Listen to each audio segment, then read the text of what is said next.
So, sign of weaknesses. So, principle one, sign of weaknesses. The general thing to remember is that you do not want to contemplate going long in any market with a sign of weakness in the near background, okay? So, sign of weakness can be overwritten by indications of strength if the market is still basically strong. Okay, go by the very last indications. If it's not clear to you, you'll be guided by the trend.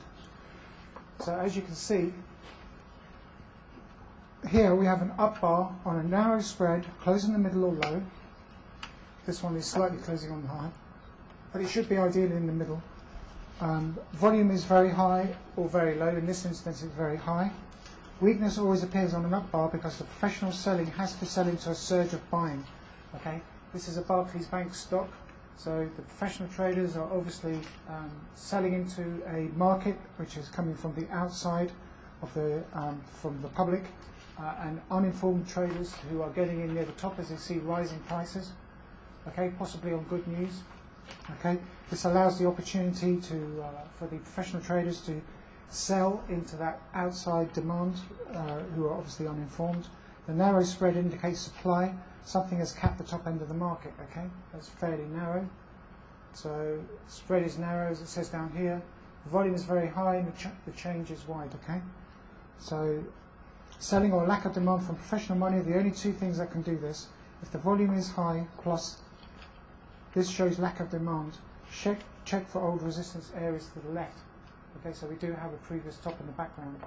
Okay, but if you ever see something like this where you've got really, really high volume on an up bar, you do not want to consider going long, okay, because you'll probably lose money. As you see, if had you gone long there, you would have lost money as the market came off.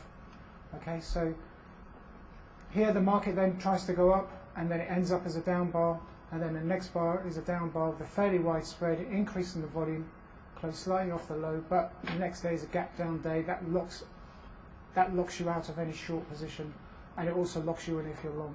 Okay. So if you see high volume on an up bar, you don't take these bars into isolation. They have to be usually backed up by something like no demand or an up thrust or something like that. There's always 2 to 3 parts to one of these bars. You cannot take them in isolation, as I say, but once you see that, then that's usually the sign that there's some supply or distribution phase that's about to come into the market, and so therefore you should be, if you're long, then you should bring up your stops tight, or if you're flat in the market, you should not consider going long. So any long position now with a high volume on an up bar will almost invariably mean losses if you decide to go long. You comment this should be backed up by a no demand. I don't see a no demand bar there. No, I don't either. But the buying climax was so intense here, the market just came straight off. Didn't even give you the chance for that. And you'll get that. In other words, it doesn't give you a chance It to doesn't. do it, really. No, because they don't want you in there. But the spread on the bar is so short for the amount of volume. Something has, if it had been so strong, it would have gone. Yeah. The fact that it's a fairly narrow spread or range, and the volume is ultra high, I mean, that's... There's a reason it's not going higher. Yeah, because it's selling into outside. This is outside, this is the public coming in at the top, which usually happens. And then that's given the professional traders a golden opportunity to unload without putting down the prices against their own selling. See, and that's the trouble. I mean, there's 73 million shares there. How often do you get a ready market just to close out your position without having to put the market down against your own selling? See, and this is why weakness, when it appears, will always appear on up bars.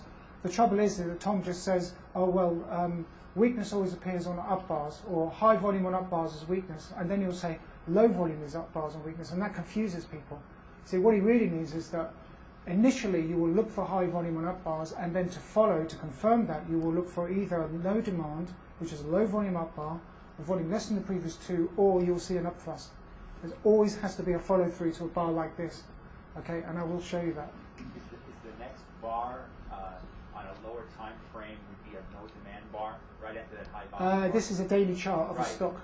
So the next bar after that high volume bar goes up above the high of the bar, and it closes off of that on low volume.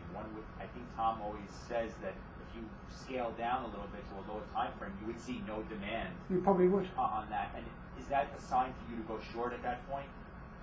Yeah, but obviously it's down to the individual. Okay.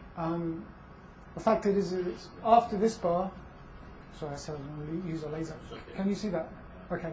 So it tries to go up, and then because there's so much supply in the market from the previous day, it starts to go up, and then it ends up as a down bar. So therefore, the response from this bar is weakness, not strength.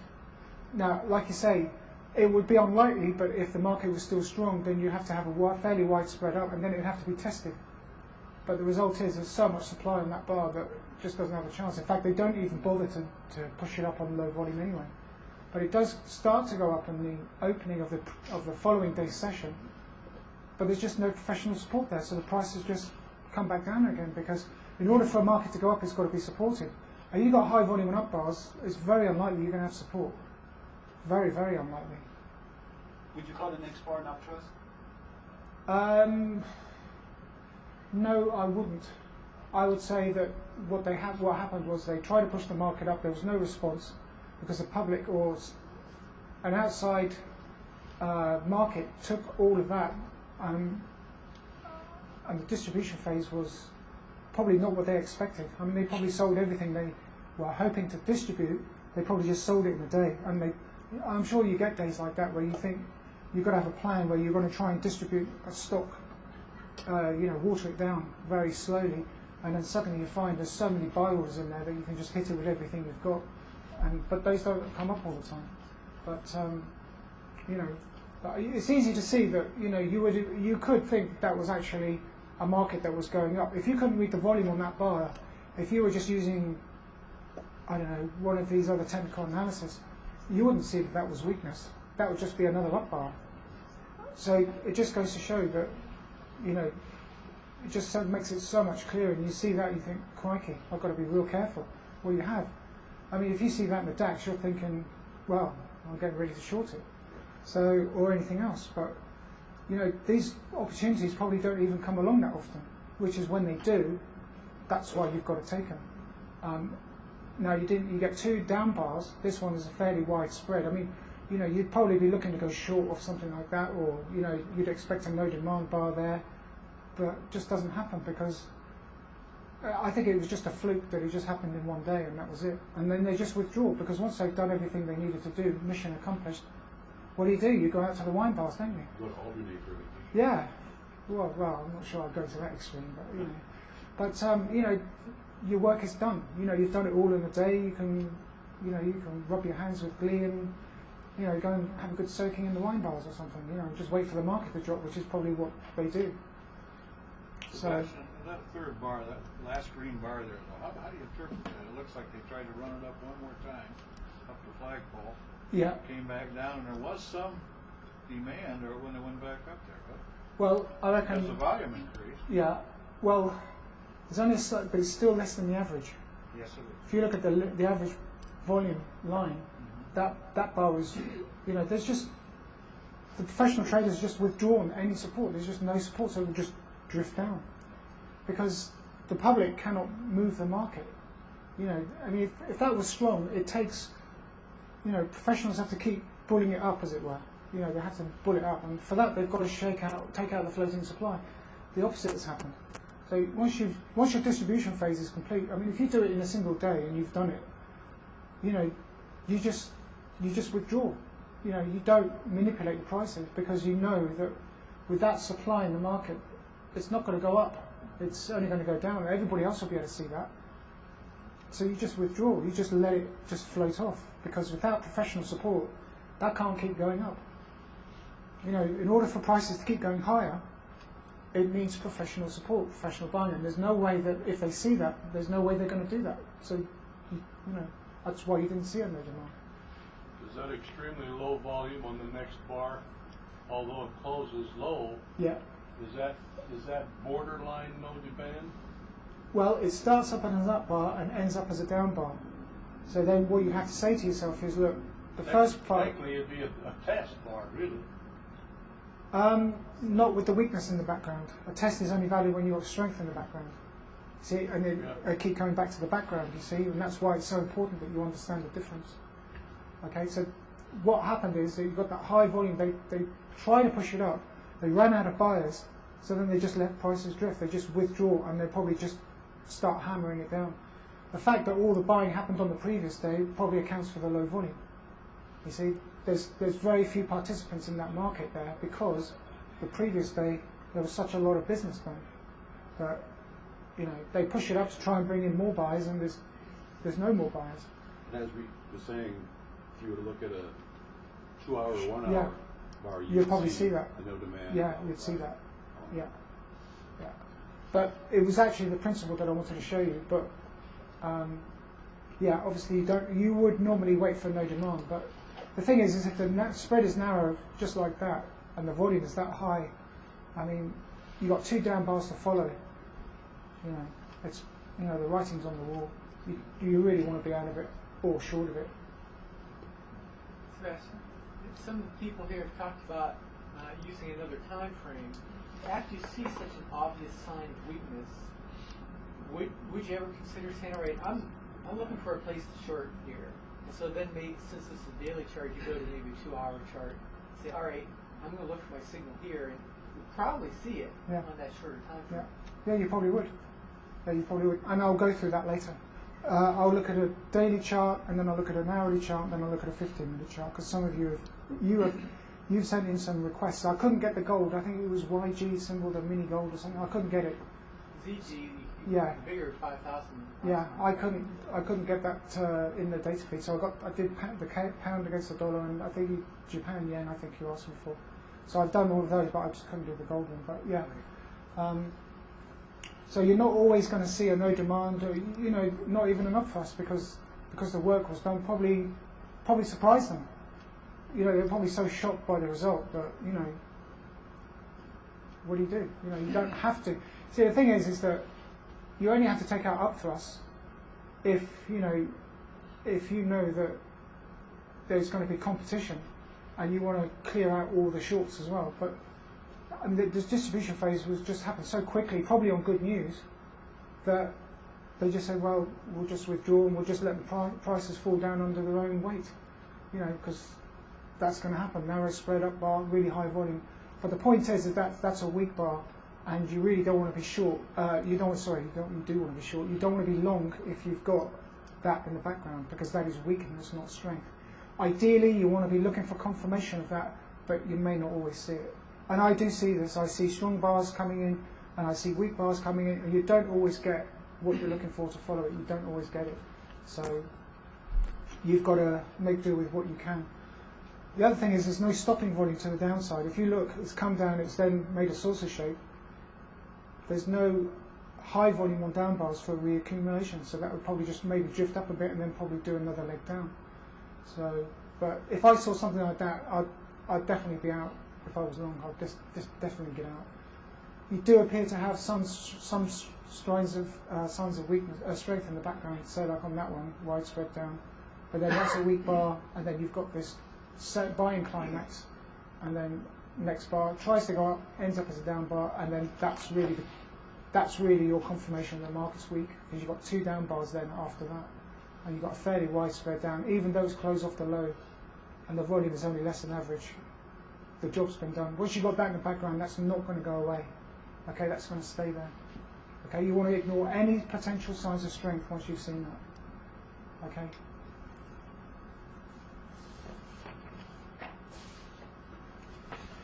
Okay, so no questions on that? No more? Okay. So, principle 2. Okay, so the market's always been traded. A sudden down move will lock many traders into a poor position as they wait and hope to get out for a rally to get out with little or no loss. If after a reaction the market then starts to go up, any old resistant level, which is this here, will require effort to go up and through these old highs, because they have to overcome the selling from these locked-in traders. Okay, to approach an old high on low volume and narrow spreads, such as you have here, indicates that old highs are not going to be penetrated because there is no demand. Okay, there's no professional support from the traders who matter. Okay, so if the market's not going to go up, then it's going to go down. Okay, so that's what you have. Is you have your widespread up closing off the high. Next bar is a down bar. There's quite high volume there. Shows there's a lot of supply around. Okay, now there is low volume on the next bar, but it just goes sideways. As it starts to go up, the volume is low. Okay, so it's low on that one, it's low on that one, it's low on that one. The next bar is down. Okay, and then it comes down, widespread down, closing near the low, increasing the volume. Then you have a down bar, low volume, but as it starts to go up, it goes up on low volume. And as you can see, you've got a high, and you've got a lower high, and you've got a lower high. Okay, so what you're looking for is the weakness that has appeared. This is the opposite of a sign of strength 6, where you've got a retest into a high volume down bar. You've got a low volume up bar into a previous high volume up bar.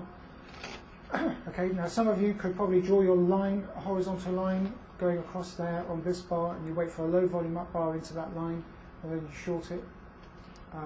That's one possible scenario. But once you've got high volume, this is a widespread up. Next bar is down bar on high volume, as you can see there. Shows there is supply in the market.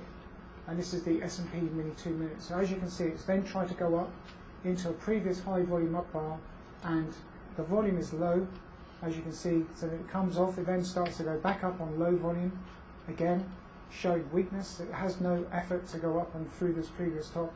So the only thing it can do is really just come off. That's pretty obvious, that one. I dare say that some of you are already trading on that. Nice bars to get in on probably would be, say, that one there, where you got the close is quite close to the close of its previous bar, or possibly on the next fairly widespread down. I mean, everybody's different, but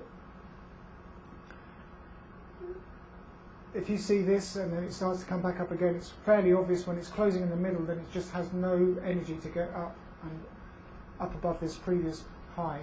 So when you start to see bars closing in the middle, that just shows that there's just no support there, and they're just marking it in to bring in as many buyers as possible so they can carry on shorting it.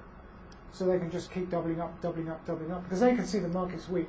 They know the market's weak. Widespread up, close off the high, next bar is down, quite high volume, and it just goes sideways a bit, and it comes back up into its previous high on low volume, comes down, makes a lower high, again, going up, narrow bars, closing in the middle on low volume. It's fairly obvious that the market is weak. So sometimes this happens on both ends. That you have multiple kind of tests, and this is the opposite of that. That's the opposite. So it sounds like you have multiple revisits of that on the high side, and maybe the key thing here is that the reason you don't take the first one, or you might wait till the second one, is that close is close to the close of the previous bar, so it's more likely. But you don't know that's going to happen. You don't know it's going to happen at that point. Right. That's the only problem. You might get an up thrust. And you could get 3 revisits or 4 revisits. Yeah. You don't know ahead of time. But Yeah. the fact that this first one where the cursor is, as the close is relatively far apart, is an indication it may not be an ideal candidate, whereas the next time we revisit it's much closer. It's much so a little more higher obvious. probability. Yeah, yeah. So what Rick was saying for the recording is that as you get this high volume on up bars and it revisits on low volume, it's not so obvious. But on the third attempt to go up to these old highs, it becomes much more obvious. So that's what Rick is saying, is that you'd be more likely to short there than you probably would on there. Although you can see as it's going up on low volume. You know that high is not going to get broken, so you know you're fairly safe to short it, because it's not going to get, that's not going to get taken out, because it's not being supported. It's just, they're just marking it up to bring in more buyers so they can continue to short sell it. They probably closed out all their longs there and they're just short selling it as it goes up, and that's it. What would, after the bars of weakness on no demand going up, what would, and let's say you went short, what would change your mind to say, okay, the tide has now shifted and now it looks like the shorts are not going to work and it's going to go up and further? In other words, what would have to happen for you to change your opinion and get out of your short and maybe even go long? Okay, what I'd be looking for is a bar similar to this. Down bar, fairly widespread, closing way off the lows. Can you see that? Yeah. Okay, high volume, followed by testing. You're looking for signs of the market, the underlying market conditions have changed, and you can't see that on this chart at the moment. So that's what you'd be looking for. Yeah, you'd be looking for an opposite. So you'd be looking for a reversal of the weakness. In other words, they mark it down, they try and shake out the market, they reverse their positions, and then they start to test it, and then it's going to break that old high. But it's not going to happen. goes up once on low volume, goes up second time, a lower high, also on low volume. They're just not interested. So would that shakeout have to occur on higher volume? Would it have to be a shakeout on higher volume and then a test of that? Yeah, not necessarily higher volume, but high volume. High volume. You know, enough to stop the down move. It's got to be stopping volume. It's got to stop the down move.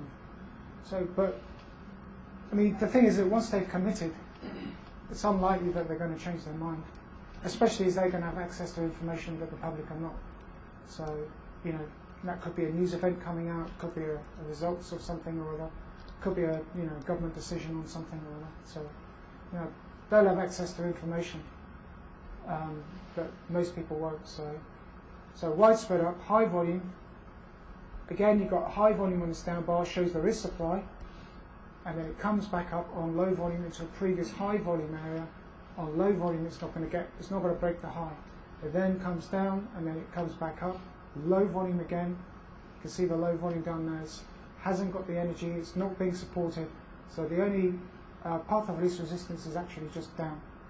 Okay, as it comes back down to this low, you can start to see pockets of buyers coming back in, and then it bounces off that. But it wouldn't have bounced off it very far because it would have still been weak. Second bar in the chart, what is it telling me?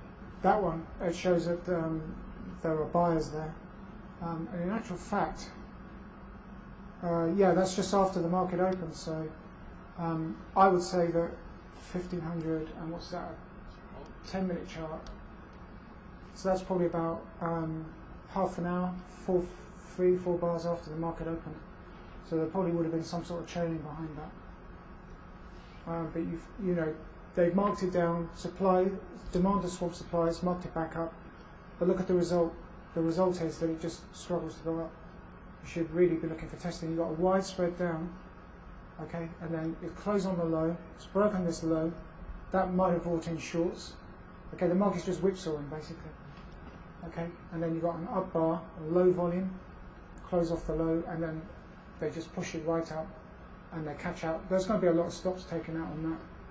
High volume, and then the down bar on high volume is quite a big giveaway actually. You know, because a wide spread up, that's fairly wide spread up, that in itself is not necessarily a sign of weakness. You'd expect to see a testing after that. But because you've got that high volume on that down bar, it shows that there is a lot of supply there. So you know that then that is weakness, but it's not confirmed yet. Okay, so you wouldn't take any action on that, you'd just be observing at that point. It's only when it then starts to come back up on low volume into that previous high, then that's when you really start to pay attention. And that's why you don't take any bars in isolation. You have to wait for the market to be confirmed before you take any action. Okay, because if you just go in gung-ho, as I've seen Gavin do on occasions, then you are opening yourself up to the possibility of taking a loss. And we're not in that business to be making losses. We're in the business to be aligning ourselves with the professional traders who can see both sides of the market. So I'd say the odds would be greatest stacked in your favour around about here. Okay, that's what I would personally say. Having seen that top, having seen how it responded to that high on the low volume, and then as it did it for a second time. But obviously, if you're at that point where the cursor is, you can't see what's in the future at that point. You know that the market's going to be weak and it's going to come off. You're not necessarily going to know that it's going to come back up. You might be expecting an upthrust or no demand, but you may not be expecting it to just drift up on low volume. Okay, so that's the problem. This will predict its own immediate future, but it may not necessarily predict its long-term future. So we have to go by the signals and the subtle clues that the market will give us. Okay, principle 3, weakness. Quite a difficult one to find. You don't see these often. This is again the S&P mini 10-minute chart. This is known as an effort versus the results. Okay, any indication of strength you would expect a strong market. If the next bar is down on a wide spread, closing on the lows, and the low and the close is lower than the previous bar, this is a countermanding signal. Okay, so the market's in an uptrend. It's actually tested there. You've got a down bar, low volume. Volume's less than the previous two. So at this point, the market still looks strong. And then it goes up on average volume, not excessively high volume, and the volume starts to increase, and you get a wide spread down. Okay, so if you're long there, you're going to be immediately under pressure. And as you can see how high the volume is, that you can see that there would have been a lot of stop loss caught there. There would have also been a lot of uninformed weak holders caught out in that move. But the market, it appears to be accumulated along here. It's not showing any real signs of weakness. So that move there must have been quite a big surprise for a lot of traders, because there was no real advance warning apart from maybe the previous bar. But apart from that, it was actually looking fairly strong. I mean, you've got a wide spread up, volume's not excessive. That one looks a little bit possibly weak. It's only to the next bar where the volume starts to increase. But then you might be looking for testing, but instead you've got a wide spread down. Okay, so you do not fight the market, but you have to assume that there has been no result from the sign of strength. Therefore, the market must be weak. If the original indication was a genuine sign of strength, then professional money would immediately move into the market, giving higher prices, not lower. So, like I say, if you were at that point, then you would not be expecting that to happen. So this is why you've got to be careful. And this is why when I trade and I've got a few points in the bag, I will lock in my profit just in case I get a bar like that, because you can't always see that happening. I think that's right at the close of the session anyway, so may not even be in there at that point anyway. So there's a lot of traders who actually won't trade the last 10-15 minutes of the session. I have actually traded into a couple of minutes of the close, but the volume really starts to pick up, but market becomes weak, so you'd expect a lower open on the following day anyway. So that's a big giveaway as to what the next day is going to do. That's a major sign of weakness. So it'd actually be quite interesting to go back to that. When was it? January 2008. It'd actually be really interesting to go back to that point and see exactly what the market did before that. The following day. But I would imagine that the next day would have been at least opened up down. And it's quite interesting how the professional traders will actually take their positions just at the close of the session, ready for the open. I mean, John, you trade stocks, and you've seen me talk about that in the past, where you look at the last half an hour to 45 minutes. I mean, do you think that what I say is fairly sort of relevant, or? Oh yeah, yes. Oftentimes, right at 15 minutes after the close, there might be some big news announcement that in an instant could cause to drop off like that. Yeah, that probably was some sort of news right at the end of the market, but they would have been expecting it. But it's just amazing how they will fool you. But have you ever taken trades at the end of the day, so like gone long or short right at the close of the position, and then at the end of the trading session? I also tried to close out trades, quarter, 15 minutes before the market closed. Right. So you'd never consider taking a long or a short just at the dying moments if you saw high volume on up bar or down bar? Probably. I try to operate pretty conservatively at this point, since I still consider I'm a foreigner and all this. Yeah. I try to just take the obvious trades that are there. For me, the obvious trades are the ones that happen right at the end of the session, especially on stocks. I mean, I'm fairly certain that, Janet, you trade stocks as well. I reckon, and this is what I say, is that I think that you can do just as well or better if you just look at the last 45 minutes of the trading session and you trade into the close, and then you close out within the first 30 minutes to 1 hour. You don't have to trade for the rest of the session. Well, are you saying you hold your position overnight? Yeah. I see. Yeah, I think it's, I don't know if have you ever done that, Janet? Yeah, I've just started, as a matter of fact. Just started. And I've actually done it on a 15-minute chart. And what I'll do is, on a 15-minute chart, and I'm like you, I'm real conservative, so I'm an options trader, so I'm just doing one contract overnight. But what I find is that, especially on a 15-minute chart, if you had it and it's been going up, right? And at the very close, the last 3 bars are, basically the volume continues to go up, but the bars get, almost narrower and narrower, then I'll take that and as an options trader the next morning. Even though it's in an uptrend. It's been in an uptrend, but that's telling us that there's selling going on at the end of the day. Right, there's selling going on at the end, a lot of selling. And then the next morning, what I have found, like, potash is a good one to do that on, Goldman Sachs. Then the next morning, I have found, like, potash, one of the trades I took, it was like 4 points down the next morning. And so holding that option overnight is, that's real sweet when you get that little that little pop. But I'm like you, I'm very conservative unless I am absolutely sure. I mean, because Sebastian will be going, that's going down the next morning, and I'll go, you know, and he's always right. But It's terrible, isn't it, when you're always right? it is. So are you thinking, you know, the market, at least in California, market closes at 1 p.m. But the contracts still trade for 15 minutes after we close, so you can still make trades. So you're saying you trade in that last 15 minutes I start at 2:15. after the top of the hour. Right. I start at 2:15. So I have another career. So you know what I do is I go in, I shut my door at 2 o'clock, and so I'm watching it the last hour of the day, but only if I see something really, really sure will I take that and hold it overnight.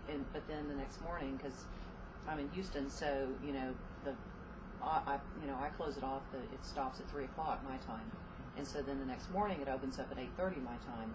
Well, at 8:30, if I'm in that one overnight, I'm in the chair. Yeah. You know, You're but ready- you're well, ready but to the take good news profit. is that we can also tell. You can pull up and see what the overnight action was on that, Yeah. an early morning action, so you kind of know what's going on. But it's Seb's the one that really pointed it out several months ago, and I started. And I know at the time you were doing it on a 5-minute chart and looking at it, but I have found that when you start seeing that on a 15-minute chart, it's pretty powerful. So by that you can just go off for the rest of the day. You don't actually need to be in the market. You can just go back at the end of the session, and if you see something, you take it. Next day, within the first hour, you close it out. You can go off for the whole day. If you can make money consistently, it's a great way to, you know. Well, and I've also found what I've started doing on my weekends is going back because all these stocks have personalities, and they all trade. They'll trade in a similar way, and so now what I've started doing is going back and trying to see, okay, which ones have the tendency to do this, and so those are the ones that I'll kind of put in my universe, so to speak. On your watch list. Yeah, they're on the watch list. So. Does that apply to futures as well, or just stock market? Yeah. Futures are a little bit more risky because of the margin, but it's actually great because Janet's actually a real world stocks and options trader. So rather than me saying it, and you might be skeptical, I can actually point to somebody who I know does it and actually makes money. So rather than take my word for it, speak to somebody like Janet who actually puts it into real world and does actually make a good return on it. So it's good. It's good that you do it, Janet, because it backs me up. Well, that option overnight is sweet because they really do inflate it, and then the next morning, depending on what my client base is or what my load is the next morning, I'm out of it. Now some mornings I'll go, wish I'd stayed in another couple hours, but What's your other job? I'm in advertising. So do your clients ever wonder why you've got such a big smile on your face in the midst of a session? Well, although some days, they get in my way because I may be in the middle of a presentation, and Tony and I were just talking about this. He might be with a patient or something, but a client, I'll get an alert. An alert will come in. It's like can't do anything. Could you excuse me just a minute? I need to go play with So, this is principle 4, and this is the upthrust that we were talking about earlier. This is what a real upthrust should look like. As you can see, it's got a wide spread of range. Now, volume on this one is quite high, but what you've also got that brings it to life is this previous top in the background, okay? Now, this is a stop loss catching maneuver. So what Tom says is that upthrusts are there for a good reason, and that is to trigger stops in a weak market. However, many chart patterns look like upthrusts but fail to live up to their promises. Okay, the upthrust has to look right. It has to be in the right place. Okay, so that's why if you ever see an upthrust at the bottom of the down move, you ignore it because it's not genuine. The real ones, you have to have weakness, not strength in the background. Many are created in a strong market by gapping up at the open, falling off for a rest only to carry on up. But the genuine ones are easy to see. Basically, you should have a sign of weakness, not a sign of strength in the background. Okay, so that is a genuine upthrust. And if you ever see one of these when you've got high volume on down bars in the background, not high volume on up bars in the background, then you discount it. Okay, so you have to have a weakness or an old top, high volume on up bars in the background. And if you see a shakeout in the background, it's not a genuine upthrust, okay? And that goes back to what we were talking about before. So as you can see, that as you had the wide spread up through that previous top, and then it started to go up, and then you had that what looked like an upthrust, It wasn't genuine, because on a genuine one you've got to have a big wide up bar like that, you see. And if you see it's got a narrow spread or range, just say I'm going to sit back and watch how this one pans out, and I'll just commit it to memory for future. But if you've got an old top in the background and then you see a stop loss catching maneuver such as an up thrust like this, I mean, I've shorted these on currencies and you can make money on it. Once you've seen an up thrust, that basically means that the market's now ready to go down, because the professional traders have shaken out and caught all the stops of all the other traders in the market. And on the currency, this is actually HSBC Bank, and this is the London stock. So they would have marked it up. This is also supply swamping demand. They would have taken out all the stops, or they're just basically gunning for other trading desks probably that are short of the market. Supply swamping demand, it closes on the low. You've got a fairly wide spread up. It's got a top tail to it, and the volume's still very, very high, and it marks the top. Okay, so that's weakness. I've shorted on those and I've made good money. Once you've seen one of those, you pretty much know that the market's ready to go, because the stops have been gone for. And you're unlikely to see a no demand bar, because that's really, once you've seen that, that's usually it. The market's going to go down. Kiss of death. Yeah, kiss of death, yeah, if you want, yeah. So, you know. But the weakness in the background there is a little bit subtle. It's not a high volume. Well, you've got a top there. It's gone up, ended up as a down bar. Then you've got another weak bar. It's tried to go up on low volume there, as you can see. It's tried to penetrate that old top and it can't.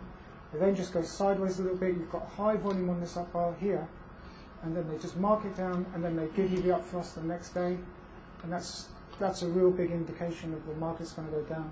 And if you ever see that one, Janet, you definitely want to be buying puts, or even writing calls if you dare, if you've got that, you know, stamina to do that. So, is there any questions on that?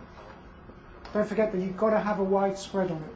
Okay, it's got to be a wide, fairly wide range or spread.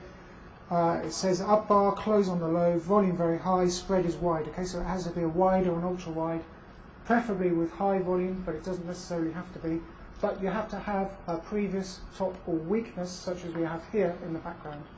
Okay, that's a weak bar, up bar, close in the middle, low volume, into a previous up bar on high volume. So that tells me there that the market can't go up, and then they just ram it up. Supply swamps demand, closes on the low, got high volume, bang, down it goes. And everything else that's wide is a relative term. This is wide in relation to the previous. Yeah, in relative to the previous bars, which look actually quite narrow. They don't. These probably just averaged. They're not actually wide. Scale. That's a major stop loss catching maneuver. And the other thing is, it will encourage some traders into going long on a perceived breakout.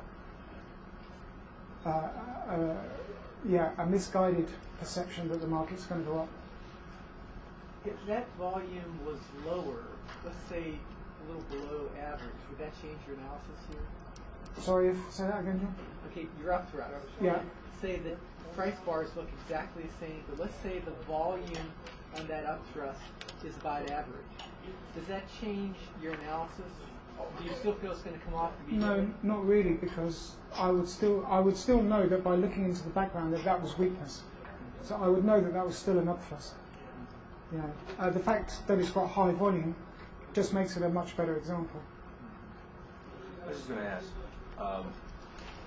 comment on getting in on that position, on that bar versus waiting for the trend to change. Because I know when I listen to Gavin a lot, he says, you know, you don't want to get in right there. You want to wait for the trend to change. Well, the thing is that I've traded on that and I've made money on it. So I know from personal experience that you can actually trade on the close of that bar, or very close to it, the close of that bar.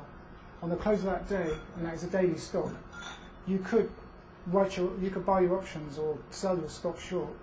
I mean, even you can see that the high of this bar is above that close on the following day. I mean, that would give you another opportunity to go short right on the open. But when you see something like that, you've got the weakness in the background. I mean, you know, that's really obvious. Once it's been pointed out and you know it and you've studied it for a bit, it's very obvious that, you know, it's not going to go up after that.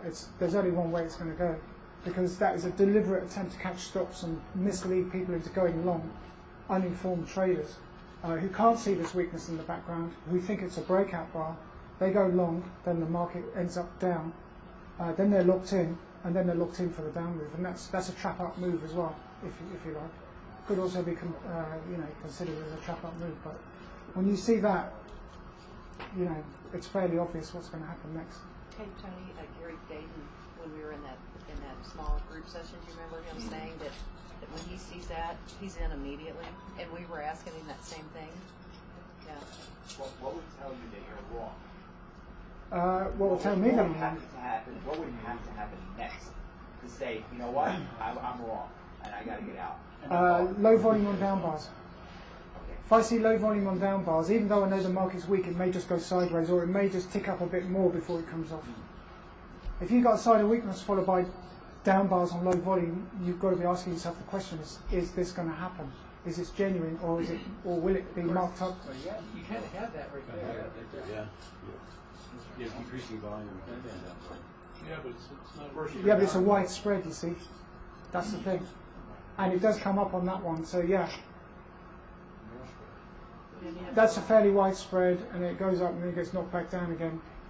So, yeah, I mean, the spread is too wide for me to be really worried about that, concerned. If that was a narrow spread, say like that one, if it was like that one, or maybe even, don't really have a really good example, but if it was a really narrow spread or range, then yeah, I might possibly doubt that. But you should already be in a profit by that situation anyway, so you just close it out and take whatever you've got. But provided if you don't see a narrow spread on a down bar closed in the middle, then you've pretty much got nothing to worry about. Well, wouldn't it be an up bar right after that up thrust be also worrisome? You'd be unlikely to see it. I've never seen an up bar to follow an up thrust yet. Okay, but what I'm saying is that, look at this. Again, support resistance. Let's say you have a resistance line right there, right about all those stops in that up thrust goes through it. Yeah. All right. Then you're going back down. If the next bar would be up, then you'd be in trouble. Trouble is the next bar isn't up. Right. That's the problem. I understand what you're saying. Yeah, then it tell you you're wrong. Well, then you'd have to come back. It all depends on what the response of that next bar was. If it's up on low volume, then you know you're still correct. If it's up on high volume, then you know that they're still wanting to supply and there's still buyers in the market that are willing, that are uninformed, they're still willing to buy into it, thinking and hoping the market's going to go up. So the market's not ready to come off at that point, but I've not seen it yet. But I'll write you out a check for $10, and when I see it, I'll mail it to you, okay? All right? So, okay, so again, weakness, sign principle 5, an up bar on volume less than the previous 2 bars. Okay, this indicates a lack of demand from the professional money. This comes into its own on short time frames. Okay, so it's 5-minute chart of the S&P Mini. Now you've got a fairly wide spread up. Okay, closing off the high. That's not necessarily weakness. You've got average volume there. Now the next bar is up on volume less than the previous 2. Okay. So at this point, it's still making higher lows. Now the next bar starts to go up and it ends up as a down bar, slight increase in the volume, and then we have a low volume up bar. Okay. Now this is actually one that I do actually like to short on. When I've seen a top, if any of you've been in the E-mini trading room, you would have seen me take these as a short. I've had at least a point out of it on a 2-minute time frame. It starts to go up and then it starts to struggle to go up. You get a down bar, close on the low, increase in the volume, and then it goes up on volume less than the previous 2. That is technically a no demand. Okay, you've got a lower high. It's closing off the high. I usually short on those, but I do look in the background, and you should have some sort of a temporary top in the background. Fairly widespread to lock you out if you're thinking about going short, but then another golden opportunity presents itself. But what really brings this one to life for me personally is that you've got a lower high, and a lower high, and a lower high. All right, so you've got lower high. So for me, that's in a downtrend. I see no demand. That's what I like to see. Okay. So no demand after a top. It's now in a downtrend, and then next bar is a wide spread down, and then as you can see, it goes up on low volume. It then also makes a second up bar on low volume, next bar is down, okay? Then the buyers start to return there. Okay, that's usually what would take, that would stop a down move as you start to see a fairly average or widespread down, closing in the middle, and there's a big spike in the volume, okay? That tells you that a lot of the shorts from up here are now closing out their short positions and covering. But that's what you look for, okay? If you've got lower highs, you've got top in the background, there's another old top in the background where it's struggled to go up, you've got low volume on this up bar followed by a down bar, you've got this top in the background, so the weakness is already there. So you can take this one, but you're probably best to wait for that one, which is a very good example of a no demand, and it's on a short-term time frame, which is a 5-minute chart. So if you ever see that, you really want to be taking it because you're going to make good money out of it. That doesn't happen, at least on DAX, it doesn't seem to happen all that often. That first one you mentioned, I hadn't heard of before that. Can you re-explain that? You mentioned you've been doing evening trading. Well, on this one here. Yeah. Okay, so what you have is market starts to fall on low volume on this one. You've got a fairly average spread, average volume. You've got a wide spread up, that could be overbought. You've got quite a big increase in the volume, although it's only still about average. But the market responds on a low volume up bar to that. Okay, so this one is now showing that because you've got this top in the back, or you've got this high of this bar in the background, it's now approaching that on low volume, see? And the fact that you've got a down bar to follow it with a higher high, that's now telling you that that is actually quite weak. So when you see that low volume up bar with a lower high than the high of the previous bar, closing off the high, volume's less than the previous two, I take those. All right? And you do see those quite a bit on the S&P mini.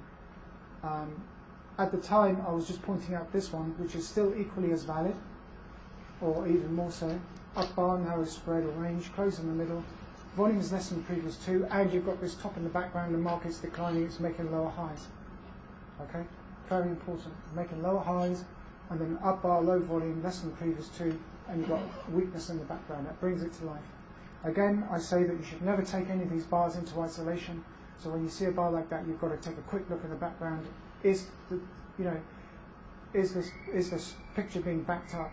I mean, if you go out and buy yourself, I don't know, a Ferrari tomorrow, would you do that without having the money in the background? Say you'd won the lottery 2 weeks previous, or supposing you'd become into an inheritance 2 weeks previous, would you really want to go out and buy yourself an expensive car if you couldn't back it up? You'd be a fool to buy it on hire purchase, wouldn't you? But generally, if you buy something that's expensive, you've normally got something in your background which is giving you the strength to go out and buy that. Okay? Or weakness. So you've got to have the weakness appear in the background, and then that bar there will confirm that the path of least resistance is to the downside, and that the market is actually confirming that it is actually weak. And so that's the bar you'd be looking for, although I do tend to take these bars as well. But it's right on the apex. So that's a less risky short than that one. Okay? All happy with that? Good? Okay. Principle 6. Now, I think somebody's already asked me about this one. So this is an example of a wide spread down through a previous low. So a push down bar on a wide spread plus closing on the low, pushing down and through a previous support level. Okay, which is quite obviously this one. Now, the volume is not really a dead giveaway on this one. And I think that could possibly be because e-signal give you tick volume, and they don't actually give you the real volume. I don't know why they do that. So that volume is actually not that good. What you have here is a low, which you could consider your support level. Okay, so the market then goes up, and you've got a wide spread down through this potential. I mean, you do support resistance trading. Would you consider that a point of support? I don't know if it's important, but it sure is there. Right. So, yeah, I support that. So would you consider that there would be traders sitting on that low, waiting to go long? Yeah. So then that could be considered a point of support then. Yes. Right. So therefore, a wide spread down. And even support. We know where they are, like in the market yesterday. You know where 880 is, and where everybody's waiting for this number. You know, it's not Yeah. like it's just a fight while there. Yeah. Check his no number. Everybody knows exactly number. And we're waiting, and it kind of teasing us. You know, go and finally get there at 2 o'clock in the afternoon. God, we've been waiting. Yeah, you're driving yourself mad. So if you get a widespread down and through, should be an increase in the volume. Closing below this low, then that's a sign of weakness. Number 6. So if you see something like that, then you want to be looking for an opportunity to get in. Some people will go in on the close of that. Some people wait for no demand. You're unlikely to see an upthrust on a bar after a bar like that, because it's a sharp move down. It's lock you in or lock you out. Probably done on news of some sort, and it's unlikely that the markets. I think it's even unlikely that the market would even be able to respond upwards, as you can see from there. I wouldn't be surprised if that was an FOMC meeting result or something like that. They mark it up, narrow spreads, and that probably is the FOMC meeting. In fact, experience tells me that that's probably quite what it is. Because actually, on the last FOMC meeting, you had exactly the same thing. The market was exactly the same. And the other thing is that if the market starts to go up on low volume, on narrow spreads or ranges, just before a news item, then the market's going to come off. And if it goes down on low volume, narrow spread, close in the middle, before a news item, it's going to go up. Okay, so you're always looking for a decline before the market will go up. You're always looking for a rally just before the market will decline, just ahead of a news item. Unfortunately, I meant to actually take screenshots of that because we had the non-farm payrolls, and the S&P was actually ticking up. And as soon as they announced it, it went boom, right down. And I said to Gavin, I said, we're in London. I said, look, this and the Bund futures, which is your equivalent of US Treasuries, was ticking down. I said, look, the writing's on the wall, Gavin. Treasuries are going to go up, index futures are going to go down. Sure enough, we had a decline on the index futures.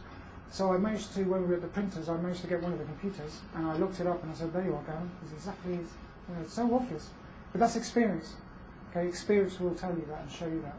But if ever you want to know, you either look at the night before or you look just before the news comes out. It'll tell you, because they're all prepared. They're all prepared. They've already committed, so they're not gonna, they're not gonna change things too much. So is there an entry on that in your mind? Not that I can see, to be honest.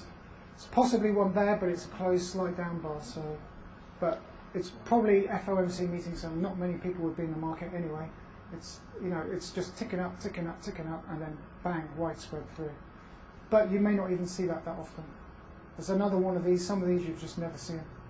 They're just. The part of the frustration about actually getting the charts together is that you may never see a principle that you want to talk about. You may never see it. You may never ever come across it. I mean, the fact that Tom's actually got it written down means that it must have appeared at some point in the past. 15 years ago, it was more common. Yeah, perhaps, but in these days of electronic markets, and perhaps these principles some of them just don't appear anymore. So, yep, I got a question. How much support or strength can you take out of that? The up bars coming there from where your line is on the narrow spread. You mean how much, yes, from that there point over before it comes down? How much reliability you can take out of the narrow spread of all those bars? Okay, well, if you assume that this is an FOMC meeting here, and this is the result of that, which it must be. I mean, if you look at that, that's a fairly substantial move from this up point. If, like I say, the market is drifting up and you've got up bar, narrow spread, you've got down bar, narrow spread, you've got up bar. See, all these are narrow. So there's just practically no activity in the market at all. That tells me that there is some major news event coming out at some point.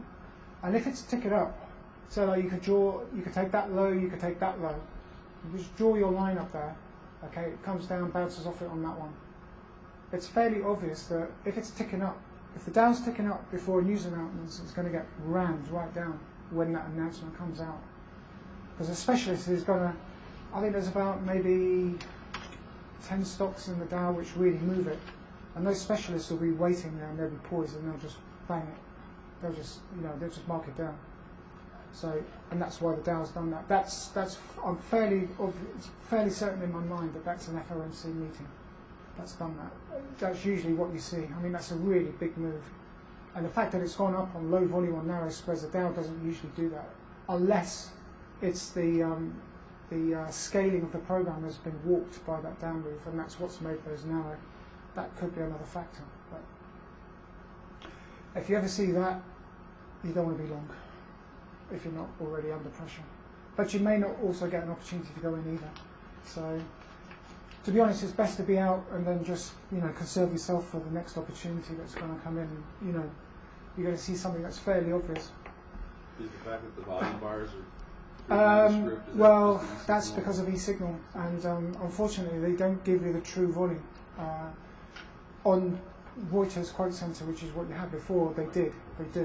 But the only problem is the last bar right at the end, it's all the way up here, and it skews all the other volume bars, so you can't read it anyway. So, but anyway. Okay, so principle 7. Okay, so we've got another 30 minutes, so we're okay. Okay, principle 6. 7 is strength appears on down bars, especially if the bar has closed in the middle. Okay. Here, this is discounted because the high is higher than the previous bar. This is a hidden up thrust and a sign of weakness. This is a principle that arrives in a variety of disguises. Okay, so got a fairly wide spread up here, closing off the high. Now the next bar is a narrow spread. It's got up. It's an up bar. The close is higher than the close of its previous bar. It's then tried to go up, and then it's got knocked back down again. Okay. Now the response from that is you've got low volume on an up bar, and then again you've got the market's struggling to go over this high. So really, what I would look for is an old top in the background, which we have here. It's been unable to penetrate the high in the background, and it started to go up, and then it's just got knocked all the way back down again. Okay, so the volume is less than the previous two, but it is only average. Okay, so it's started to go up and it's got knocked down on average volume, but the response from that is then a low volume up bar. Okay, now the next one is not a test because it's a down bar closed in the middle and the volume's higher slightly, and then this is then a low volume up bar. As you can see, the volume is quite lower than average. It's closing off the high with the next bar down. Okay, so that must have been a genuine hidden up thrust, but they're not easy to see. And they are, is anybody familiar with a Wyckoff spring? It's a reverse of the Wyckoff spring. Okay, so it's a, instead of a Wyckoff spring being after a down move, this happens, it's exact opposite. So you just flick it upside down, a Wyckoff spring in reverse, and that's what that is. Okay? You'd expect to test because of the volume. Yeah. Yeah. But it's actually come down on low volume waves. That explains why it ticks up a little bit further, but Your number 2 string. yeah. But it can't go up because it's weak. So therefore that must have been genuine. So, but I would prefer personally to see that high have a higher top tail. Yeah, a little bit higher. So Maybe your number 1 string. yeah, Reverse. yeah. So, but anyway, I'll probably show you a better example later on, because I probably will have a better example, and if I do, I'll point it out to you. But if you see a hidden up thrust, then that's a sign of weakness. You've got to look in the background. You've got your top in the background, so the market's not going to go up. As it starts to go up on low volume, that confirms that that was actually a hidden up thrust. So you should expect lower prices, and you obviously wouldn't go long once the sign of weakness has appeared. Unless, of course, you're a very generous You person. almost see like the sign of weakness too here too with that. Yeah, high as it volume and then starts to that- go up on low volume into that previous high. But you'll get these principles will be clustered together at various times. You're not going to see one principle on its own. It's very rare. It's going to be backed up by another principle. So, you know, it's like you've got to almost look at them as a couple or a family. You know, and you're not going to get, say, like high volume on an up bar and then that's it. The market's going to. You do sometimes get that, but normally you'll be followed by another principle. So there's always a cluster or a constellation of principles that are all in there, and they will all complete the picture that you're looking for. And don't forget, all you're looking to do is to put the odds as far in your favour as possible so that you can make money out of it. Okay, so that's why I have to, you know, just keep going over them and drum them into you. So, okay. So, you ready for the next one? It's going to get more interesting, right? I don't want to send you to sleep or bore you to death or anything, but it should get more interesting. Okay? But I do feel that it is important that we just keep going over these, and I just hope you don't get bored or frustrated or fed up with it, because once you get to know all these, then all the rest of the picture will all slot into place, and then suddenly you'll find you'll just be laughing. Okay, now number 8 really is a surge in option volume. Okay, but obviously I don't have the time, and I don't have access to the data that will give me total option volume in a way that I can just plot it without having to manually put it in. It's actually quite an effort to. You've got to put in the open, high, low, close, and then you've got to add up all the option volume and then put it in. But if I had an options chart and I saw a surge in the volume, then that's probably what it would look like. You would have theoretically the other option volume contracts, and then you see a fairly wide spread or even a narrow spread, an up bar on a rally, an up bar after a rally, and the option volume is very high. Professional traders will have a very good idea when the top has been reached and will enter the options market to hedge their positions. Seems to be more clear on a top than a low of a market. And maybe that's something, Janet, that if you're trading options that you might want to consider doing, is just having, say, like a separate chart where you take the open, high, low, close, and then you go to, say, like this CBOE. You collect that options volume and then you put that in. Probably you'll only be able to do it on a daily chart unless you had some way of collecting it live in a real-time basis. And then you can compare the volume of the stock to the volume of the index, and then the volume on the options volume index. And then that would also tell you, or even if you get a stock and then you put the option volume in, you got the cash market volume, and then you got the option volume, and the option volume is very high. That would probably tell you, that would back up what the cash market's doing as well. But that's time consuming, and if you're going to do that for 30 stocks, even for the Dow, it's going to be really time consuming. I'm sure that's a feature for the next. That's a feature for real-time data. That's not one for me. I haven't got the time to collect option volume on 30 stocks or 100 stocks or 500 stocks. That just drive me up the wall. We're working on that in Romania. Yeah. Well, you never know. You just never know. So it may happen. But it'd be nice to have a program where that. See, we used to, in the UK, we had a program called Market Eye, and you could get the option volume. You could get it live, and we used to have a program called OmniView, which used to feed VSA, the old VSA before it became Trade Guide. So you could actually do that. You could actually do that on a live chart. You could actually have You could have a stock, plus you could have the option volume on that stock, and all live as well. It was really good. So when the option volume would usually really spike up, surge, and then you'd get sort of a moderate surge in the spike in the volume of the stock, you could tell by the option volume that there was a lot more activity behind the scenes. The great thing about options is it gives you another point of view that you may not see from the cash market. Because I actually did find out that not many professional traders actually do stocks. Believe it or not, they actually, a lot of these really big firms on Wall Street now, they just do ETFs and they do options on stocks. They very rarely now actually go physically into the stocks market. Very interesting when I found that out. Options and ETFs. But if you look at the volumes on the ETFs, they're really, really high. But you're getting bigger and bigger. Yeah, they're getting bigger. So, especially like the spiders and things like that, diamonds and, because the professional traders know that they've got the specialist on the New York Stock Exchange to negotiate with. They may not want to do that. They may want to be quickly in and quickly out. And ETFs and options give you that opportunity that the specialist. See, it may take a specialist a little bit longer to distribute a stock. He's got to manipulate the price of the stock in order to either close, to either accumulate your block order or to distribute your block order. But on the options market, you can go straight in and do it, and on the ETFs, you can go in straight and do it, because you can get 1 or 2 bars on a 5-minute time frame. It might be 2 or 3 million shares traded. I mean, for a big player on Wall Street or something like that, or a big hedge fund manager, that's big liquidity. That's really good, and you don't have to go through the specialist system in order to be able to achieve that. So it has many advantages. So if you see that, which obviously none of you, including myself, are doing options volume, but if you do the options volume and you see that, then obviously you want to pay attention. Okay, principle 9 is a buying climax. Okay. Now this is Marks and Spencer on a weekly chart. So if you suddenly see at around an old top an up bar close in the middle with really ultra high volume, then this is usually a buying climax. And obviously this is a weekly chart, so over the course of this week, the market's been marked up, probably on good news over the week, brought in the public or uninformed traders who have bought in on news or on brokers, analyst recommendations or whatever.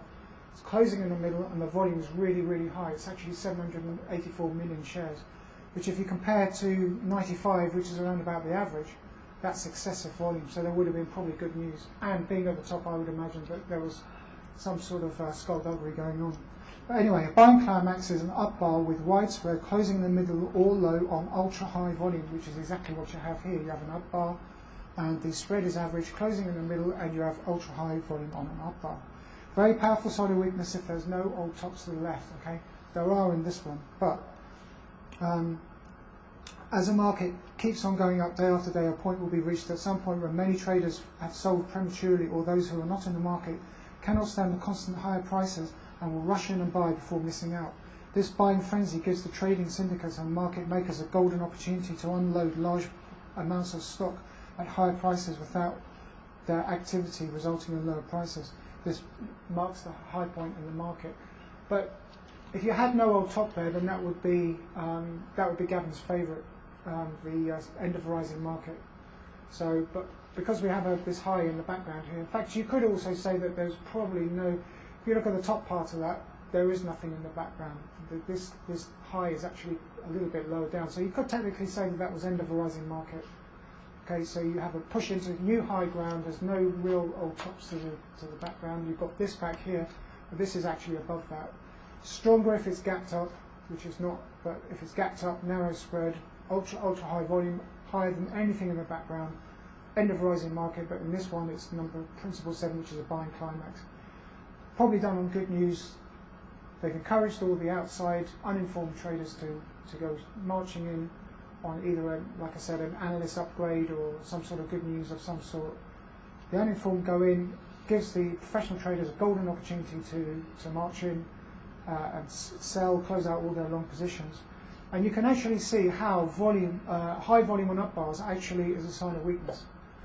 So you can actually see, and then you've got a low volume on an up bar there, which will confirm that, and then the market just sinks right off. Okay. Now you've got a test-like bar there, but look at the response from that. It's practically nothing. So that stock would have just carried on going down. But if you see a spike in the volume on an up bar close in the middle, especially if it's on a narrow spread, and next bar is down, then that will reverse the trend. And if you want to go home and look at any bars, you see a spike in the volume, you normally get a reversal in the trend. It may not happen straight away, but it will happen, because that will not disappear. It's going to take a lot of effort to go back to those old prices. Sebastian, comment on the widespread bars, a few bars after the cursor here. Is that indicative, that bar, the one before it, the one after it, all those widespread, in that there's a lot of overlap there. Is that indicative of just more distribution going on? Probably. Maybe? Don't forget that this is a weekly chart. So you're going to have those widespreads all wider than on the daily chart. But you wouldn't trade off a weekly chart anyway, not unless you're a really, really long term, like a hedge fund or a major fund manager who was now looking to the extreme long term. You wouldn't, the average person would not trade off a weekly chart, I would imagine. I don't know, but I would imagine. But you'd probably drill down to a week daily, and then you drill down to a 60, and then you drill down to a 30 or 15 or whatever. And we'll cover all that later. But but once you see that, then you're going to probably look at your daily charts and say, right, okay, now I'm looking for confirmation, and I'm going to dive in. So, but yeah, that is a dead giveaway. And then even on the weekly chart, it tries to go up. High is lower, closing off the lows. Volume is very low. Can't quite see that it's less than the previous two, but it is up, and there's no momentum in there. There's no support. The market cannot go up. It's so weak.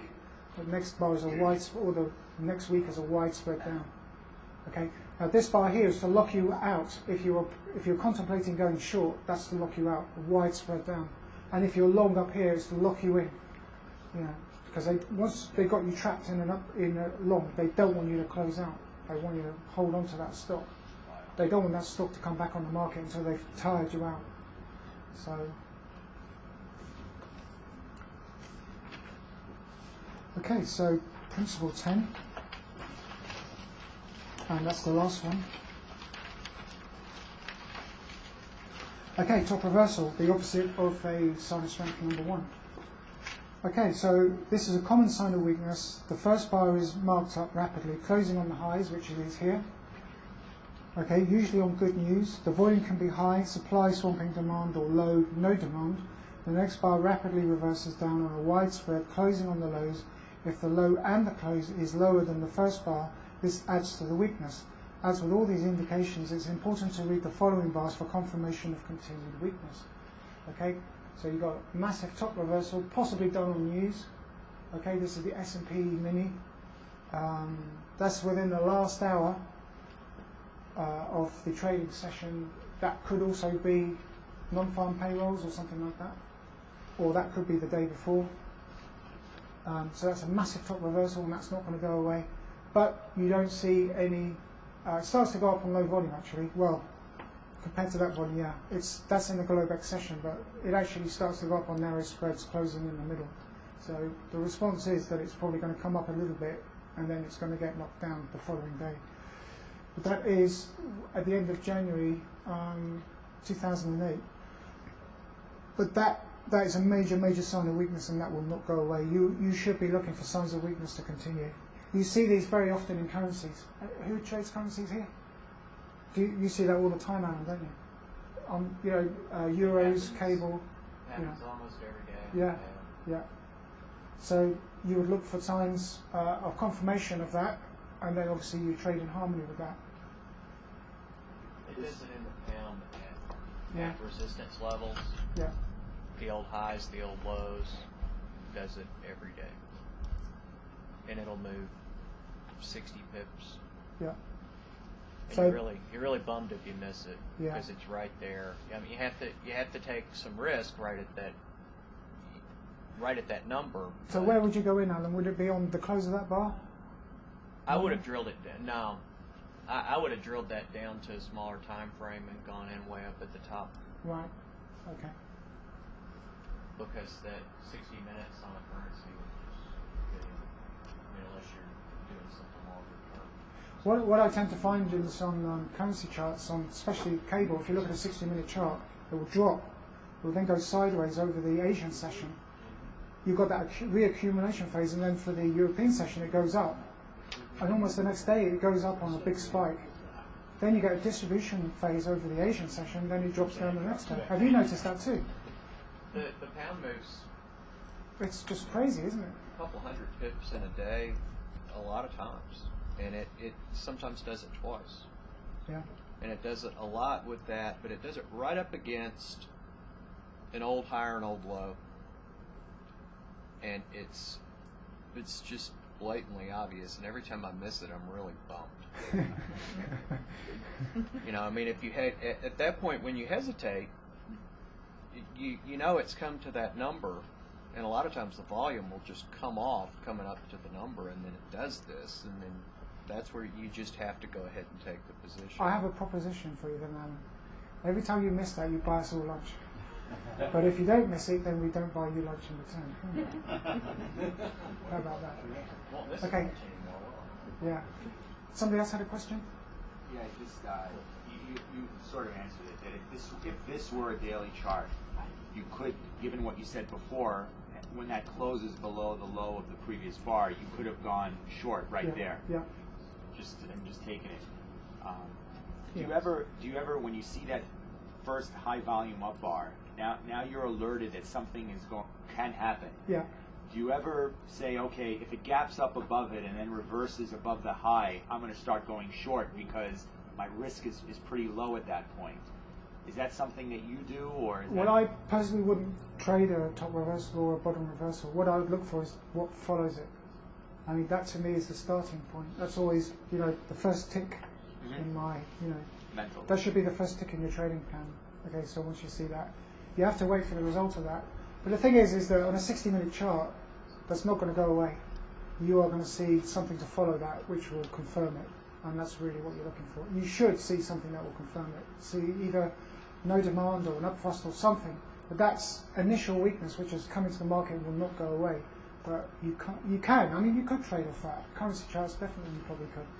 But you're really looking for confirmation because you want to make sure that you're right.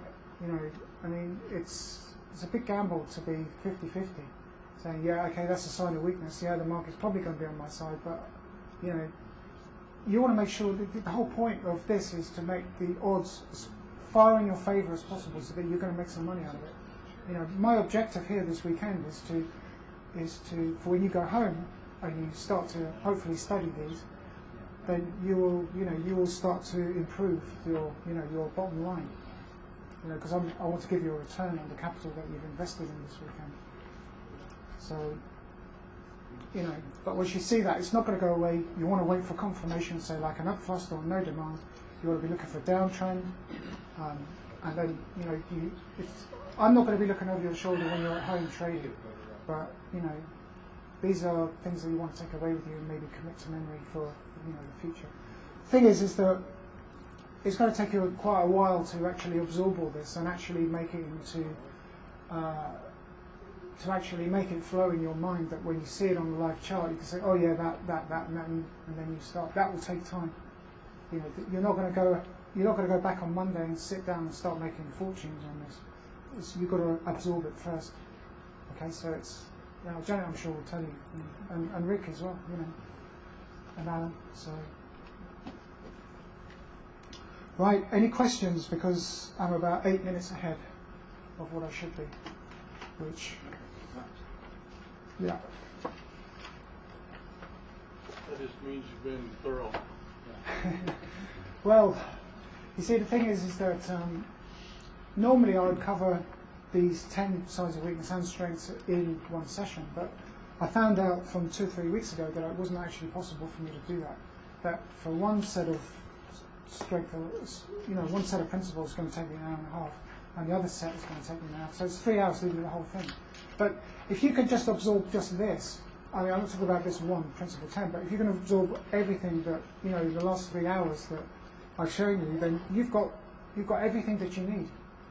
You know, you've got basically everything that you need to go away and start making money. As long as you can join up all the dots and make it all into something coherent, there's no reason why you shouldn't be able to make money out of it. Absolutely not.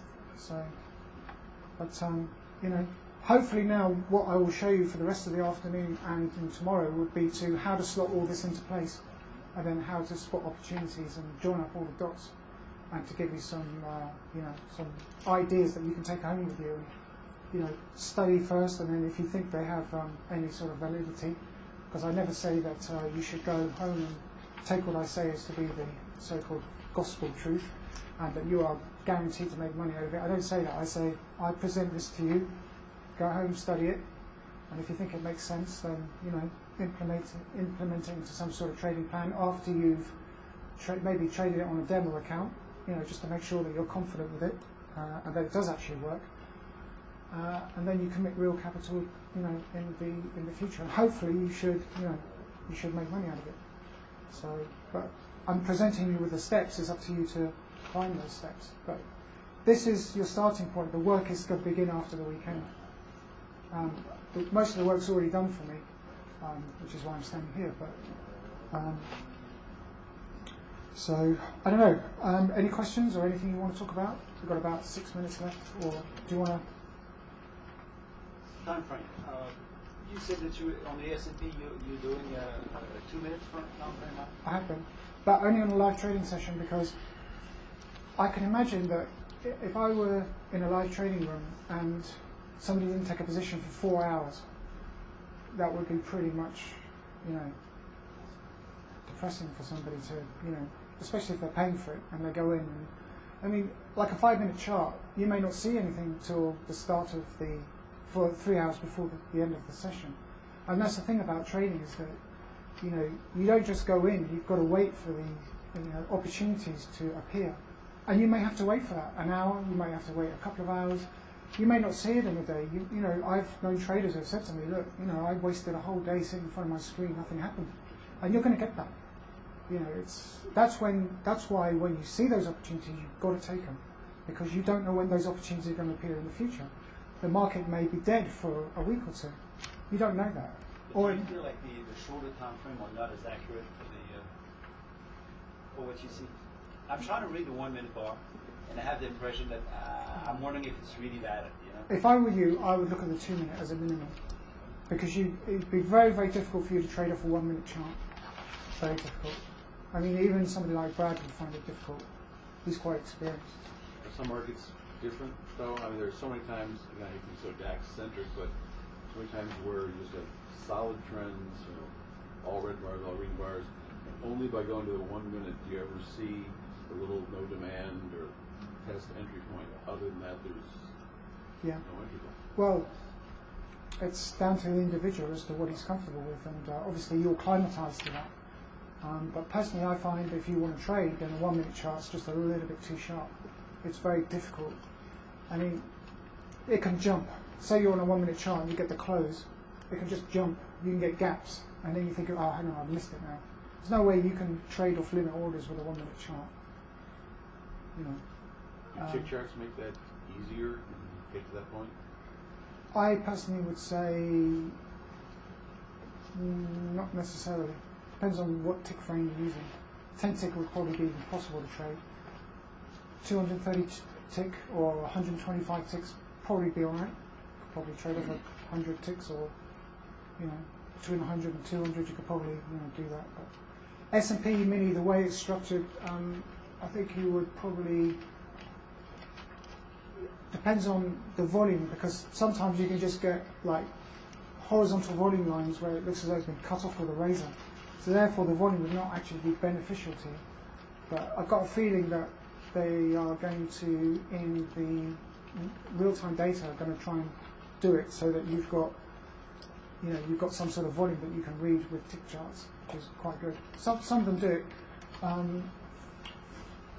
Currency charts, there's two ways you can collect tick data. Okay, you can use the real volume over that 150 trades, or you can use what we call tick volume, which is every time you get a movement, you get a number 1 in the volume. Okay, so if that moves 230 times, you'll have 230 down there. If that moves 260 times, you'll have 260 down there, and so on and so forth. Now, if you have the same, say that was 100 ticks, if you had the same 100 ticks with a futures chart and you had the real volume, you might have 1,000 on it. So you'll have 150 movements or 200 movements, but you'd have 1,000 in the volume because obviously there were more contracts traded. And that's the difference between real volume on tick charts. There is actually a difference between tick charts and tick volume. Okay, tick charts means there's 150 ticks to each bar, and you'll either have 100, I can actually prove it, but you'll either have 150, 150, 150, 150, which you can't read, or you might have in the futures market or the stock market or stocks where you've got 150 tick move in the price bar, but you've got, say, 1,000 or a couple of thousand or a million or whatever in the shares or the futures contracts or whatever it is. So that's the difference. Tick charts are not the same as tick volume. Can be confusing, but hopefully real-time data will find a way to. There is actually a way where you can actually collect the tick volume in such a way that you actually make the tick charts readable, as opposed to having that horizontal line that you can't read at all. But that's for the future, and there's a lot of things to get sorted out before we get to that point. So.